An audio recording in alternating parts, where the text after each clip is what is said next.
From rushing water to a muddy mess. A different scene tonight in Bedford Park in the Bronx, almost 24 hours after a huge water main break. And it looks as though things are starting to dry out. People, though, living there dealing with a lot. Naveen Dhaliwal back live at the scene with the cleanup tonight. Naveen? Now, Christine, this is Webster Avenue tonight. Still covered in mud, but it's looking a lot better than it did earlier today. But it's the power that's really the concern for many living here, or the lack of it.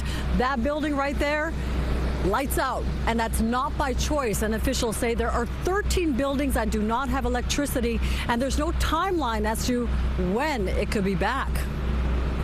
In the McLaren's apartment Tuesday night, Kayla and Nelson tried to keep an upbeat vibe for their children. It's really dark and I have young children. I also have a newborn who's sleeping at the moment. Even though they were sitting in the dark with candles on. I got a candle with, to be honest with you, an upside shot glass just so that I can improvise on what can I use. That's how crazy this whole situation is. Crazy and worrisome as the food in their fridge began to get warm. I have chicken, I have yogurt, I have kid stuff.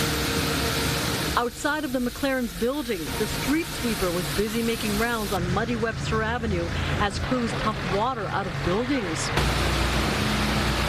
That's after a 48-inch water main broke on Webster Avenue under Marshall Parkway Monday night. It was scary because it looked like a tidal wave coming down the street. Never seen like that before. The water left basements and businesses flooded. Destroyed. It's ruined. Everything, you see all that. And cars submerged. Water was up here, the car don't even start. Con Ed crews say they're working around the clock to get the lights back on. As we bring the gas back on and the power back on, there's individual assessments that need to be done to make sure that we're doing it in a safe manner. And the Red Cross is still set up here tonight at the corner of Webster Avenue and Botanical Square. They say they'll be here until midnight providing supplies and temporary housing. Now, as far as that water main, it was placed back in the 1890s, and tonight crews are trying to fix it and figure out what went wrong. We're live in Bedford Park. Naveen Dhaliwal, CBS News, New York. All right, Naveen, thank you. The city controller is encouraging people with property damage there to fill out a claim.